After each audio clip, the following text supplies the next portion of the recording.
जय हिंद दोस्तों, वंदे मातरम। कल अमेरिका की इल्हान उमर जो कि सांसद है वहाँ की, उनका काफ़ी हल्ला रहा। ट्रंप ने इनके ऊपर आरोप लगाए थे कि इन्होंने अपने सगे भाई से ही शादी कर ली थी। लेकिन क्या आपको पता है ये अकेली नहीं है। मोदी जी जब अमेरिका पहुंचे हर कोई उनका गुणगान कर रहा था, लेकिन देखिए एक्सेप्शंस तो हर जगह होते हैं और हमें यहाँ पे भी देखने के लिए मिले। और ये अकेली नहीं थी, इनके साथ कुछ और भी थी। दरअसल नरेंद्र मोदी के प्रधानमंत्री बनने के बाद से ही भारत में मुस्लिमों का दमन दुनिया भर की लेफ्ट लिबरल लॉबी का पसंदीदा प्रोपेगेंडा बन चुका है। उससे पहले गुजरात में मुस्लिम असुरक्षित थे, मतलब यही उनका प्रोपेगेंडा लिस्ट में सबसे ऊपर होता था। पीएम मोदी के अमेरिका के राजकीय दौरे के दौरान भी इस प्रोपेगेंडा को हवा देने की पूरी कोशिश करी गई। 3 औरतों को इसके लिए आगे किया गया। इनमें से 2 इल्हान उमर और राशिदा तलीब अमेरिका की सांसद हैं। वहीं सबरीना सिद्दीकी पत्रकार हैं। लेकिन प्रधानमंत्री मोदी ने व्हाइट हाउस में प्रेस कॉन्फ्रेंस के दौरान लोकतंत्र का पाठ पढ़ाकर एक बार फिर इस प्रोपेगेंडा की हवा निकाल दी। प्रधानमंत्री नरेंद्र मोदी के अमेरिकी दौरे के दौरान सबरीना सिद्दीकी ने व्हाइट हाउस में प्रधानमंत्री नरेंद्र मोदी से माइनॉरिटीज के हित में उठाए जाने वाले कदमों पर सवाल किया था।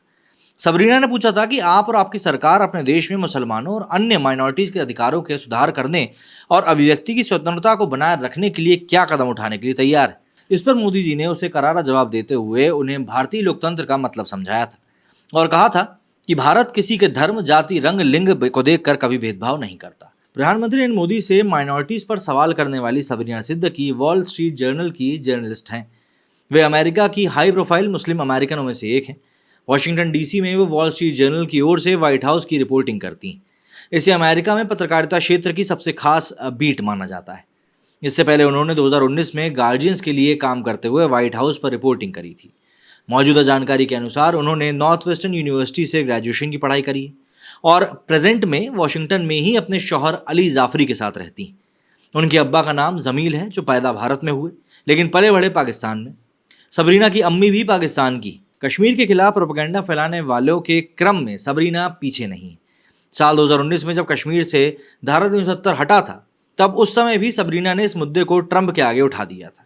एक रिपोर्ट बताती है कि सबरीना को साल 2016 के चुनाव के दौरान कई मतदाताओं से मुस्लिमों के लिए अपशब्द सुनने को मिले थे।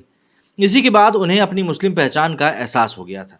इसके बाद वो मुस्लिमों की आवाज़ बनी और पत्रकार होते हुए उनके मुद्दे उठाने लगी।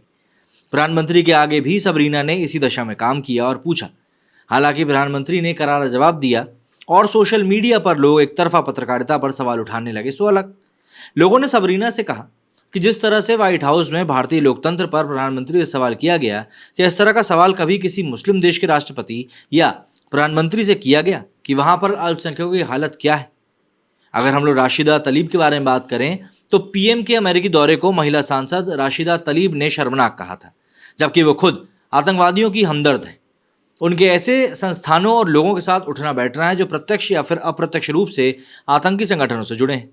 इसके अलावा वे अमेरिकी सांसद होते हुए भी यहूदियों के खिलाफ अपनी घृणा को दिखाती रहती हैं।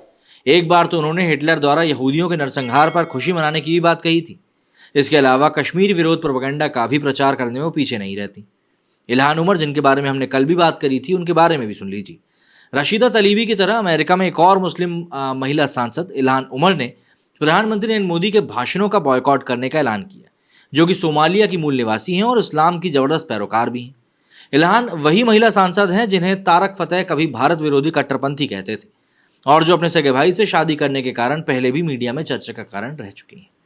तो सभी के अपने अपने हथियार हैं। हथियार मतलब कि जिस तरीके से किसी दूसरे देश को डिफेम करना है। आपका क्या कहना है इन महानुभावों के बारे में, कमेंट करके जरूर बताइएगा। मेरे इस वीडियो में फिलहाल इतना ही। जय हिंद, जय भारत।